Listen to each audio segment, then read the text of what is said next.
Bonjour, bonsoir mes chers profi-hommes, profi-dames, profi-filles, profi-gars et tous les fidèles de www.congoconnectiontv.com, votre site de référence et préférence. Encore et toujours avec les vôtres, le Profi de Montréal, l'ambassadeur de la presse congolaise à l'Amérique du Nord, qui vous salue partout où vous êtes connecté présentement à travers votre émission.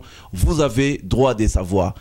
Un grand plaisir pour moi, mesdames et messieurs, car j'ai la présence d'un juriste, quelqu'un qui connaît bien le droit, il représente la loi. Aujourd'hui, nous allons parler d'un sujet très capital qui nous concerne tous. Il s'agit des affaires Lola et Eric. Et selon les informations, c'est un couple canadien qui ont des enfants. Et après, ils se sont séparés pour des raisons, nous allons toujours savoir à travers cette émission. Mais par après, Lola avait demandé de pension alimentaire pour elle et les enfants.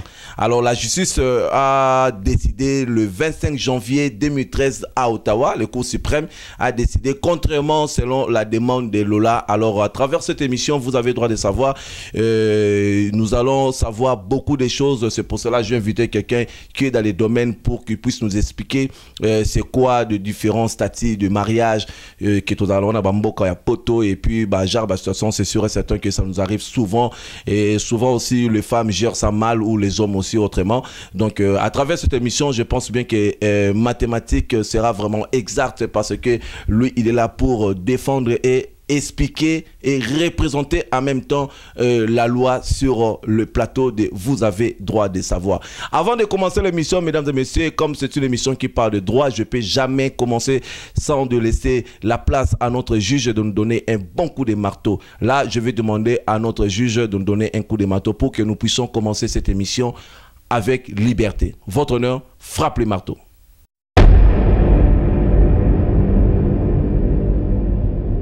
Merci beaucoup, Emeki Dimbu. Emeki Dimbu est connecté actuellement sur le www.congoconnectiontv. Emeki Dimbu et pourquoi pas Claude Kiba, le représentant de tous les Banabarumbu. Ils sont connectés présentement pour suivre cette émission. Vous avez le droit de savoir car aujourd'hui ça va être très chaud parce que le représentant de la loi est avec nous. Bonsoir, messieurs. Bonsoir. Ok, avant tout d'abord de commencer, je sais qu'il y a beaucoup de téléspectateurs qui nous suivent présentement et puis baza flatté et patient de savoir ce que vous allez faire sortir aujourd'hui à travers cette émission. Nous voudrons bien savoir comment vous appelez. Oui, merci pour la parole. Je m'appelle Daniel Jedi Djongambolo. Je suis doctorant en droit des affaires à l'Université de Montréal. J'ai également une maîtrise en droit des affaires et fiscalité de l'Université d'Orléans en France. Je suis content en fait de participer à votre émission, Le droit de savoir, que vous allez profiter justement de ces connaissances qui sont ce soir vulgarisées pour le grand nombre d'entre nous afin que vous puissiez vous en servir peut-être dans vos relations quotidiennes. Alors, le droit de savoir, moi je suis flatté en tant que juriste de participer à une telle émission parce que c'est un concept qui répond très bien en fait à ce que nous, juristes modernes, on parle aujourd'hui de l'accès à la justice. En fait, c'est tout simplement de rendre l'information la plus accessible possible pour les destinataires des règles de droit. Donc le droit de savoir, c'est un bon concept, c'est une bonne émission qui pourra vous aider à avoir des informations gratuites sur le plan juridique surtout, et ce n'est pas une consultation, de toute façon je tiens à préciser, mais c'est une vulgarisation de l'information. Donc personnellement, je suis flatté de participer à cette émission. Vous avez droit de savoir, comme vous le dites. C'est un concept honnêtement très intéressant et qui est vraiment porteur dans ce que nous, juristes, on appelle l'accès à la justice. Ça répond parfaitement à cette préoccupation qui est de rendre l'information la plus accessible possible aux personnes qui sont les destinataires en fait, de la règle de droit.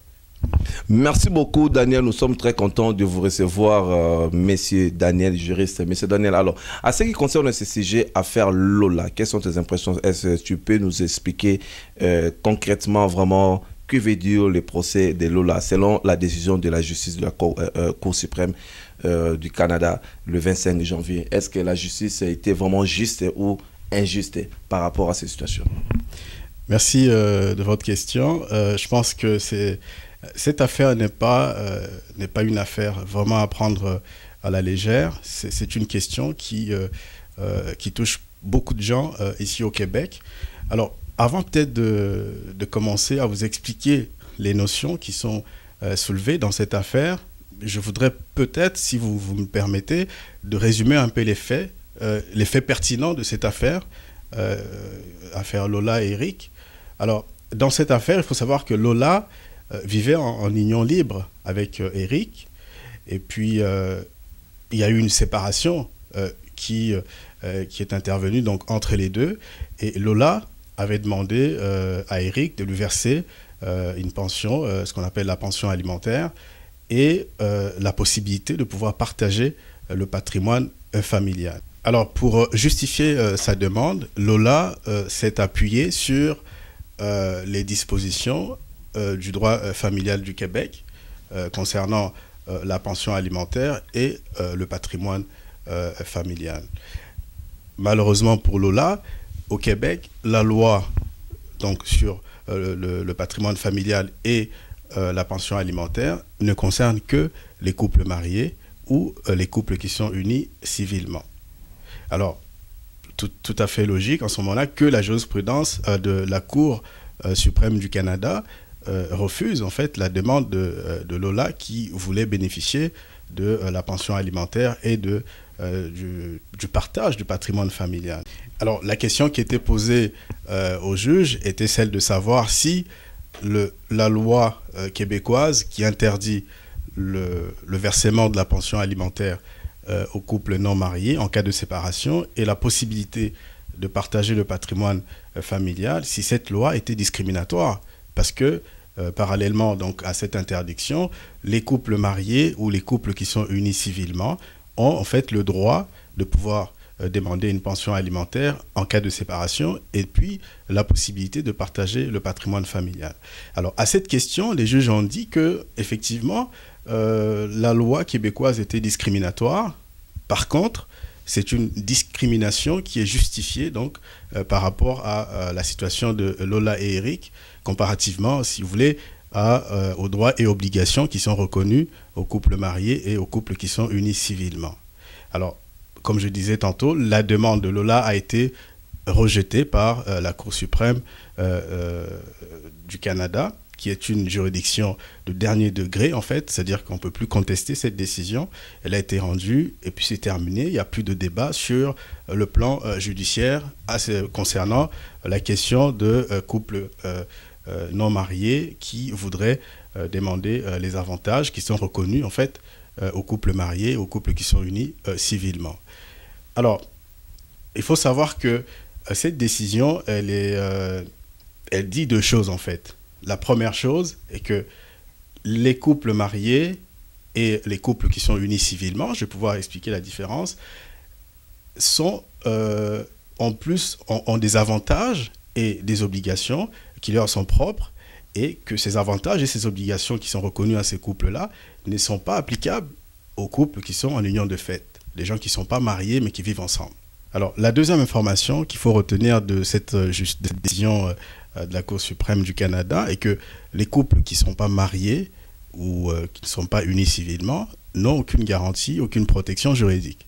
Donc, si vous choisissez de vivre sans vous marier ou sans vous unir civilement, mais en fait, vous courez les risques de ne pas être protégé en fait, sur le plan juridique si il arrive une séparation et le conjoint ou la conjointe de fait qui dépendait de l'autre va se retrouver en fait sans ressources. Parce que la loi, telle que la décision vient d'être rendue, ne reconnaît pas, n'applique pas les droits et les obligations qui sont reconnus aux couples mariés.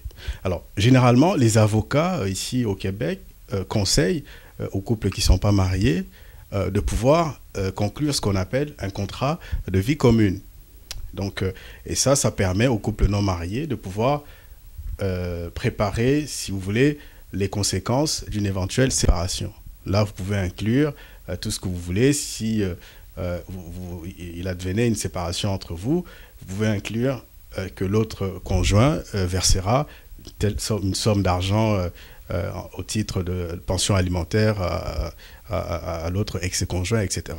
Et éventuellement le partage du patrimoine familial. Maintenant, je pense que c'est important de pouvoir expliquer les notions qui peuvent paraître un peu barbares hein, si on n'est pas du domaine. Alors, la pension alimentaire, c'est tout simplement une somme d'argent que un ex-conjoint marié, parce qu'ici on parle des personnes mariées, un ex-conjoint ou une ex-conjointe va verser à l'autre conjoint ou l'autre conjointe pour pouvoir l'aider en fait à maintenir un certain équilibre économique. Parce que, vous savez, dans certains cas, vous allez avoir des couples qui sont complètement dépendants l'un envers l'autre, c'est-à-dire vous avez peut-être dans certains cas un homme qui travaille et puis c'est la femme qui ne travaille pas, qui s'occupe des enfants, ou c'est l'inverse. Alors, en ce moment-là, s'il y a une séparation, qu'est-ce qu'on fait? Est-ce qu'on va laisser la personne qui ne travaillait pas, qui s'occupait des enfants, pouvoir vivre sans ressources et laisser l'autre personne qui avait des revenus s'en tirer comme ça? Non.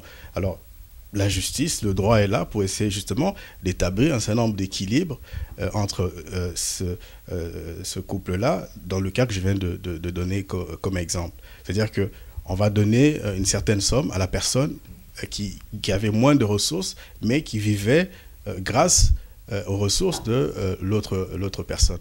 Alors, précisons toujours qu'ici, on est dans le cadre du mariage ou de l'union civile. Alors, le mariage au Québec, c'est tout simple. Vous pouvez vous marier devant une autorité religieuse. C'est un mariage reconnu ici au Québec. Vous pouvez vous marier civilement, c'est-à-dire devant un officier de l'état civil, à la mairie, devant un notaire. C'est un mariage reconnu au Québec. Alors que l'union de fait, c'est ni un mariage ni une union civile. C'est-à-dire que, comme on le dit, union de fait, ça veut dire que vous vivez comme ça, maritalement, sans aucun lien de droit. Et donc, vous êtes exposé, en fait, à tous les risques que ce genre de situation comporte. Donc, en résumé, il faut retenir que l'union de fait n'est pas reconnue en droit ici et ne donne aucune garantie, aucune sécurité juridique. Maintenant, quelle est la portée, en fait, de cette décision? Qu'est-ce que nous pouvons tirer comme information supplémentaire par rapport à la décision de la Cour suprême du Canada dans cette affaire-là? Il faut savoir que, comme je disais auparavant, que cette décision, elle est incontestable. Parce que la Cour suprême a dit, elle a décidé, on ne peut plus discuter sur le plan du droit. Par contre, sur le plan politique, le débat reste ouvert. Le débat reste ouvert, pourquoi? Sur le plan politique, qu'est-ce que vous voulez dire par là, sur le plan politique? Qu'est-ce que je veux dire sur le plan politique? C'est-à-dire que vous savez qu'au Québec, d'après les statistiques, il y a pratiquement 31% des Québécois qui vivent en union libre.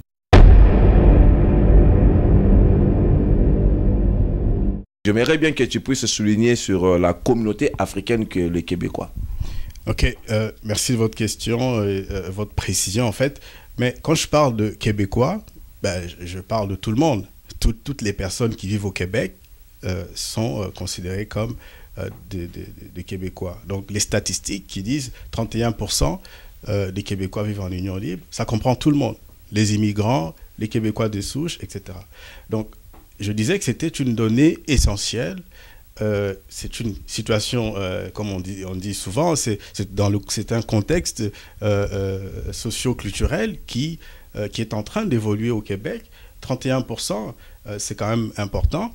Et je pense que si, sur le plan politique, il y a des gens qui arrivent à défendre cette question, à lancer le débat, en fait, ça pourra peut-être faire changer les choses pour les personnes qui vivent en dehors du mariage. Alors, parce que, vous savez, on est dans une communauté, le Québec, c'est un pays de droit, et en tant que pays de droit, il y a un principe important qu'il faut retenir, c'est la liberté. Ce principe est reconnu par la communauté dans laquelle nous vivons, c'est-à-dire la collectivité québécoise. Vous avez le droit de vous marier ou de ne pas vous marier, c'est votre droit, c'est la liberté individuelle qui est reconnue, qui est garantie par la Charte de droits et libertés de la personne du Québec.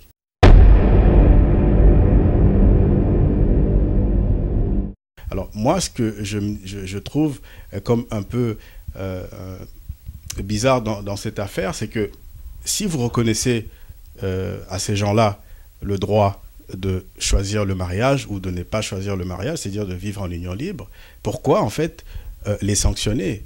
Dans le sens que pourquoi ne pas leur accorder une protection nécessaire, sachant que c'est un droit que vous reconnaissez aux gens de pouvoir soit se marier, soit ne pas se marier. Donc en ce moment-là, on peut essayer de penser à des formes de protection législative pour aider ces personnes-là à ne pas courir trop le risque de se retrouver du jour au lendemain sans revenus, sans ressources, parce que le conjoint... Mais parce que si nous regardons bien aussi les gouvernements ou le système ne bénéficie pas vraiment des genres de couples, parce que si vous n'êtes pas marié, ou si vous êtes marié, vous êtes contrôlé aussi par le gouvernement, par les gouvernements. Mais si vous n'êtes pas marié, donc... chacun peut faire sa vie, le gouvernement ne prend pas vraiment le contrôle de deux personnes. C'est pour cela que beaucoup de gens font des choix, peut-être de rester à union libre, peut-être de s'engager à la justice pour ne pas être bloqué, contrôlé et par beaucoup de choses. Nous connaissons bien le système d'ici. Le système, d'après moi, le système ne permet pas vraiment aux gens de se réunir ensemble pour une relation un peu juridique, comme vous venez de dire. En fait, il faut savoir que le gouvernement ne contrôle pas les gens. Nous sommes dans un état de droit ici. Il n'y a pas de contrôle. Les droits individuels sont respectés. La liberté, votre liberté est garantie. Le gouvernement ne vous contrôle pas. Mais c'est-à-dire que quand vous êtes marié ou quand vous êtes unis civilement, vous avez un certain nombre de droits et d'obligations. C'est normal. Vous êtes dans une société où on vous donne des droits, mais aussi des obligations. Par exemple, les personnes mariées ont l'obligation d'assister en fait l'autre conjoint, donc l'autre personne en cas de détresse. Et puis lorsqu'il y a une séparation, mais en fait on va étudier justement cette relation-là, voir la personne qui était vulnérable, qui dépendait de l'autre, pour essayer de réparer en fait en quelque sorte le déséquilibre qui a été causé par la séparation. Alors on parle de la pension alimentaire que j'ai expliqué tout à l'heure, et la possibilité de partager le patrimoine familial. Et là, je reviens à votre question pour dire que le patrimoine familial, c'est une masse des biens qui servaient en fait, parce que là on parle au moment de la séparation, qui servaient à l'utilisation quotidienne de toute la famille. Donc pour les personnes mariées, le mari, la femme, les enfants. Par exemple, on a une liste vraiment exhaustive des biens qui font partie du patrimoine familial. Vous avez par exemple les résidences qui servaient des lieux d'habitation. Même si les biens appartiennent peut-être à l'homme comme mari, oui. Donc à cas de séparation, donc la femme a toujours le droit de partager ça avec son mari.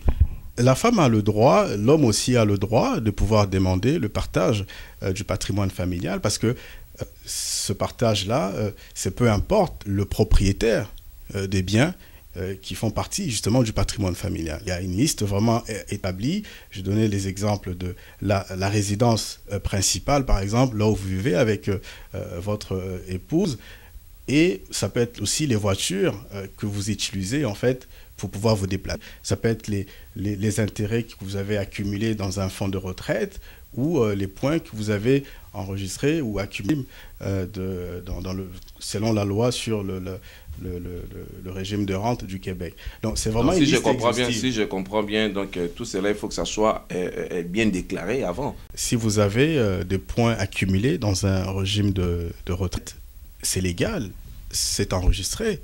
Donc le patrimoine familial, c'est quelque chose qui concerne en fait une masse, comme je disais, des biens qui seront mis au partage au profit de l'époux qui avait moins de revenus au moment de la séparation. Mais il faut savoir que le patrimoine familial, ici on ne partage pas des biens matériels. On va évaluer les biens qui font partie justement de cette masse de biens qui rentrent dans le patrimoine familial.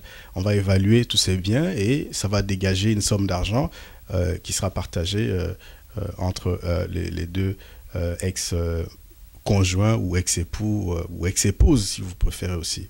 Donc, le patrimoine familial, c'est tout simplement ça, mais revenons toujours, parce que c'est important que les gens comprennent, c'est que toutes ces notions ne concernent que les personnes qui sont mariées. Et c'est pour ça que je dis, le débat doit continuer normalement sur le plan politique, c'est-à-dire que si nous avons des représentants qui peuvent prendre cette question pour pouvoir essayer de voir dans quelle mesure la situation pourrait changer sur le plan législatif avec une nouvelle loi. Peut-être on ne va pas accorder les mêmes droits et obligations qui sont reconnus aux couples mariés, mais essayer de trouver tout simplement une protection législative pour ces personnes-là. Parce que vous savez, c'est un peu difficile de demander à des gens qui sont dans une relation, hein, tout se passe très bien, vous vivez ensemble, vous n'êtes pas mariés, et puis quelqu'un va avoir l'idée de dire, écoutez, on va pouvoir préparer un contrat de vie commune si... au cas d'une éventuelle séparation, vous voyez que ça peut glacer l'ambiance. L'autre personne peut dire, mais est-ce que toi, tu as l'intention de partir? Donc, tu peux pas faire un coup d'état, quelque chose comme ça. Exactement. Donc, ça peut... C'est pas moi que tu aimes, tu aimes peut-être mes biens, et c'est juste parce que j'ai l'argent, c'est pour cela que tu es collé de moi ou cimenté de moi. Absolument. Donc, c'est ça que nous constatons aussi, on pouvait continuer. Oui, ça peut créer ce genre de tension. Alors, et puis, vous voyez que ça peut précipiter même la séparation de ces deux personnes-là. Et donc, je pense que la meilleure peut-être solution, ou c'est pas vraiment une solution que je propose, mais regardez un peu la cohérence entre la reconnaissance de la liberté de se marier et de ne pas se marier, et puis la protection ou la garantie législative que Lola, en fait, a demandé dans cette affaire-là, parce qu'elle n'a fait que appliquer le droit qui lui est reconnu, qui est la liberté de choisir de se marier ou de ne pas se marier.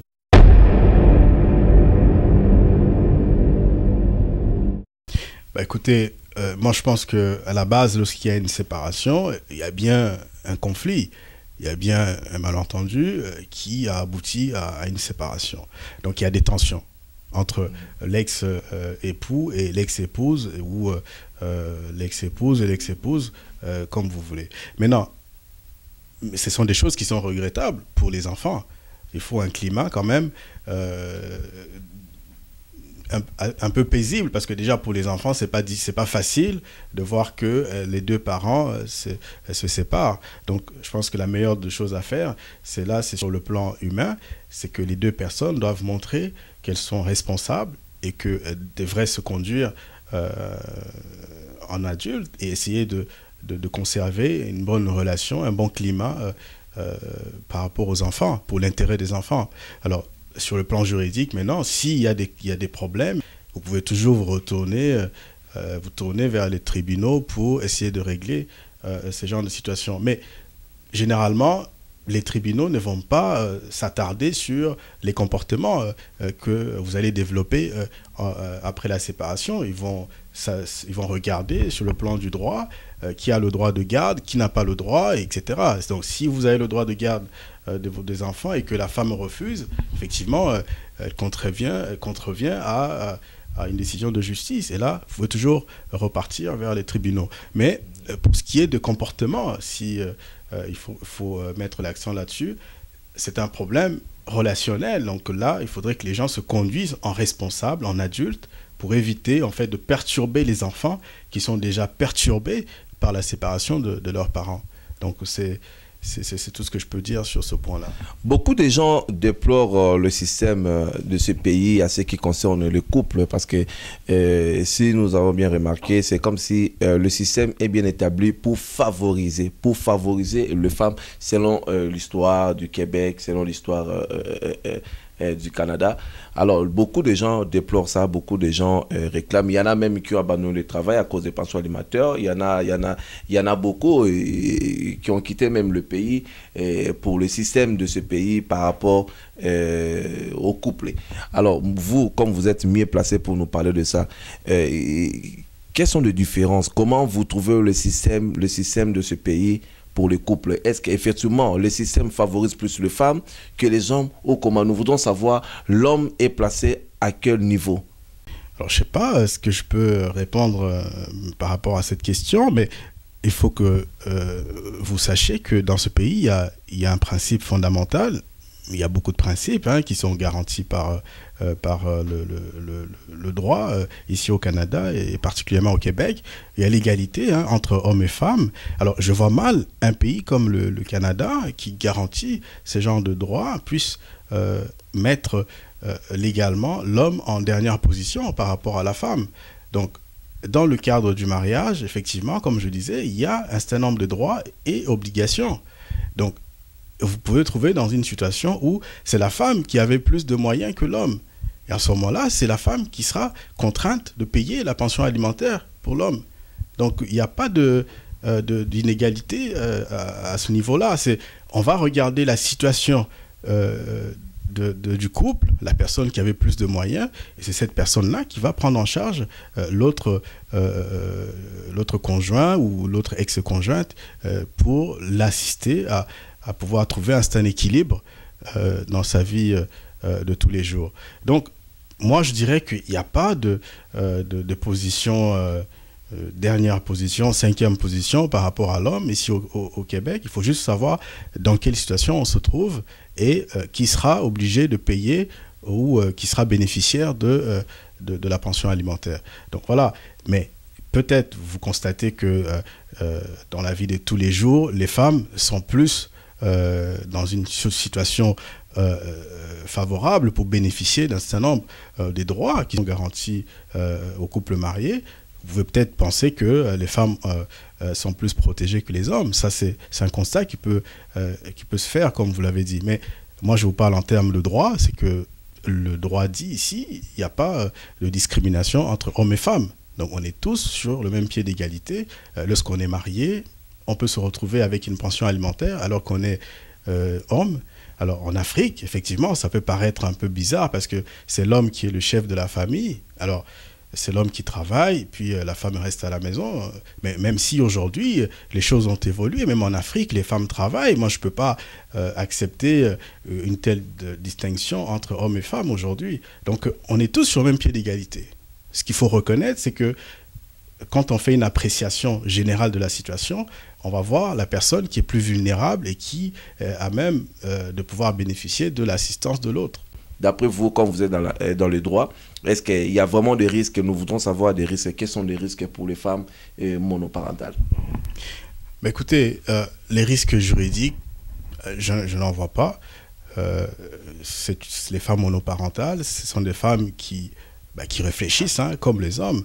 Et si elles ont décidé en fait de se séparer de leur mari, moi je ne connais pas les raisons pour lesquelles elles ont décidé de pouvoir demander la séparation, mais sur le plan juridique, je ne vois pas des risques particuliers. C'est des gens qui vivent, qui ont choisi de vivre avec leurs enfants et de travailler et puis de prendre en charge leur famille.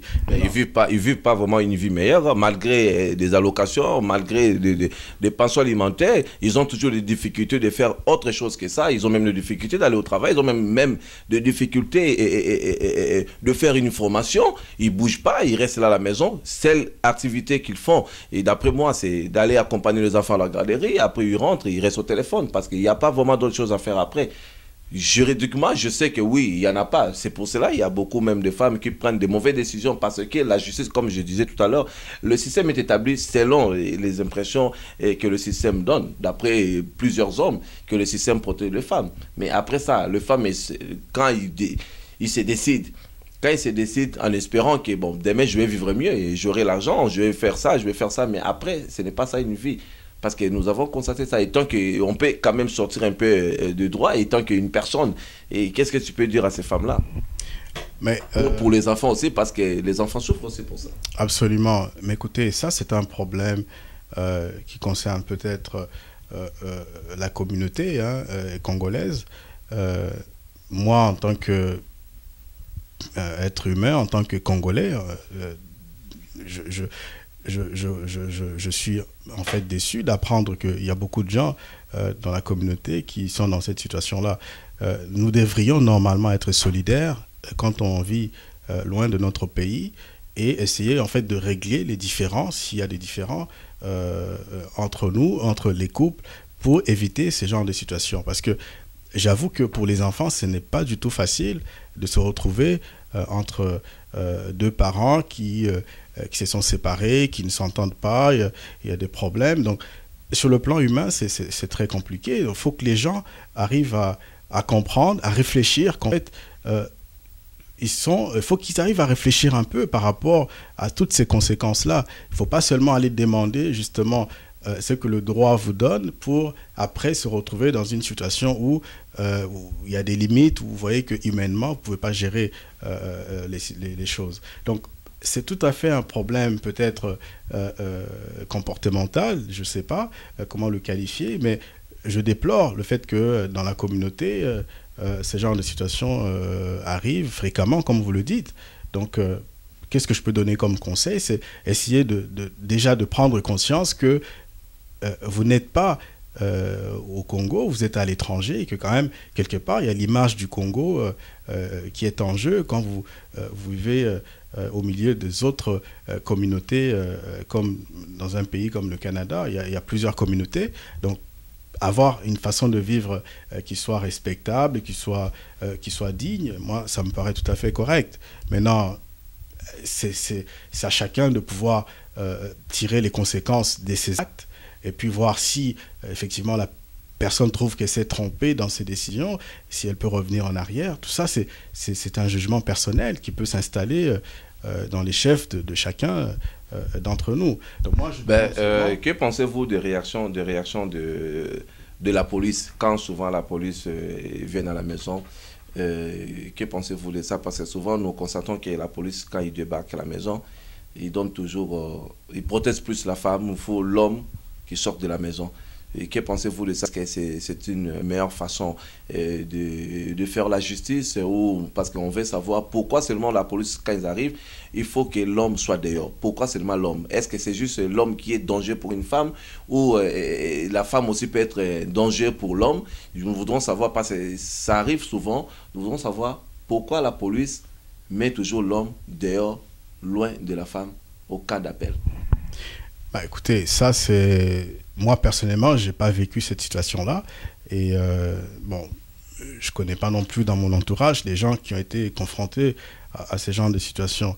Mais si vous voulez, la police, elle doit faire son travail. Elle doit, si c'est la femme qui appelle pour se plaindre des agissements de son mari, c'est tout à fait logique que la police demande au mari de pouvoir sortir et de laisser la femme tranquille, le temps de pouvoir mener des enquêtes et voir comment cela peut aboutir. Alors, après, il y a des cas où c'est l'homme qui sont maltraités par la femme. Et ça... Parce qu'il y a quelqu'un qui a déjà parlé avec un policier. Il m'a dit, il a posé cette question à la police. Alors, au policier, pardon. Et le policier a dit, si il sépare l'homme et la femme, il met l'homme dehors, loin de la femme, c'est pour protéger la femme, parce que la femme, c'est une nature très faible, pour éviter que l'homme fasse des choses terribles à la femme. C'est pour cela, peu importe les raisons, on met d'abord l'homme dehors pour éviter du scandale. Alors moi, je veux savoir, toi étant que le représentant de la loi, est-ce qu'il y a une loi qui existe, qui dit que non, au cas de conflit entre l'homme et la femme, il faut mettre l'homme dehors pour essayer de calmer la situation, ou ça se fait toujours comme ça, parce que c'est l'habitude? Écoutez, ça dépend de la situation. La situation du policier qui a été appelé dans un cas de conflit peut pencher effectivement la balance en faveur de la protection de la femme qui parfois physiquement est plus vulnérable que l'homme. Si l'homme frappe sa femme, moi je trouverais tout à fait normal que la police demande à l'homme de se retirer. Maintenant, il y a des cas où c'est la femme qui maltraite l'homme. Vous savez, ici, il y a des hommes maltraités, il y a des hommes battus. Alors, comment vous expliquez que... On n'a jamais vu un centre des hommes battus. On voit comme souvent le centre pour les femmes battues. Il y en a beaucoup ici. Ben, il y a aussi des cas, des centres, peut-être... Est-ce que les centres existent pour les hommes battus? En France, effectivement, il y a des cas, il y a des associations pour les hommes battus. Et parfois, les hommes ne se présentent pas parce qu'ils ont honte de se faire battre par une femme. Alors...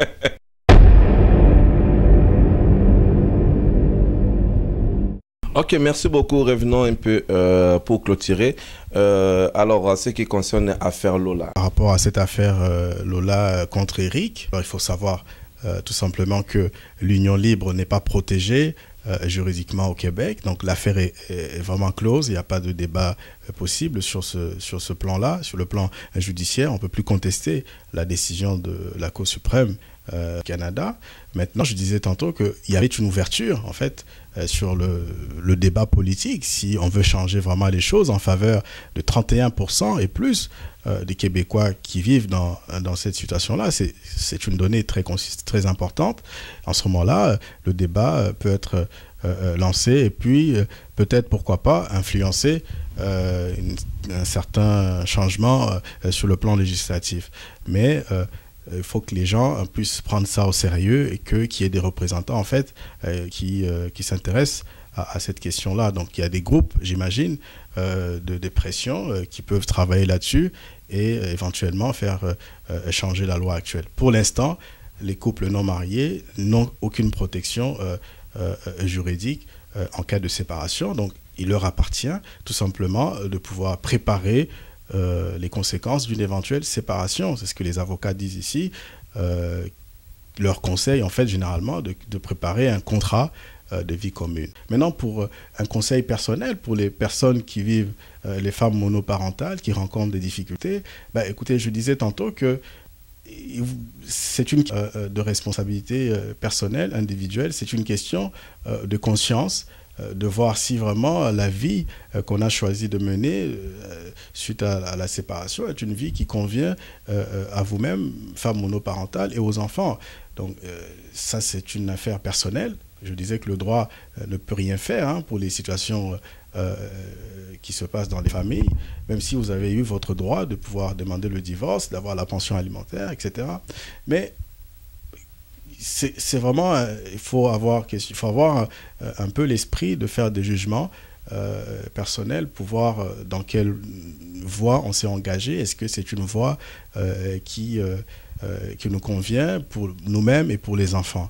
Après, maintenant, on peut toujours revenir en arrière. Moi, je déplore tout simplement le fait que dans la communauté, comme Profit disait, qu'il y avait beaucoup de couples qui étaient dans cette situation-là, séparés, et puis on trouve beaucoup de femmes monoparentales. Moi, je ne connais pas les raisons, je ne condamne personne, mais j'appelle à une prise de conscience, tout simplement, de la communauté, que ce soit les hommes, que ce soit les femmes, à pouvoir bien régler leurs différends, à ne pas courir tout de suite devant les tribunaux. Et surtout pour l'intérêt des enfants aussi. Absolument, donc il faut voir l'intérêt des enfants avant de pouvoir s'engager dans ces genres de procédures. Soyez conscients que c'est douloureux, c'est difficile, et parfois on arrive à trouver des situations dramatiques par rapport à l'avenir des enfants dans ces genres de situations-là. Donc la responsabilité, la conscientisation, la dignité surtout la dignité, doit être quelque chose qui doit se retrouver dans la communauté.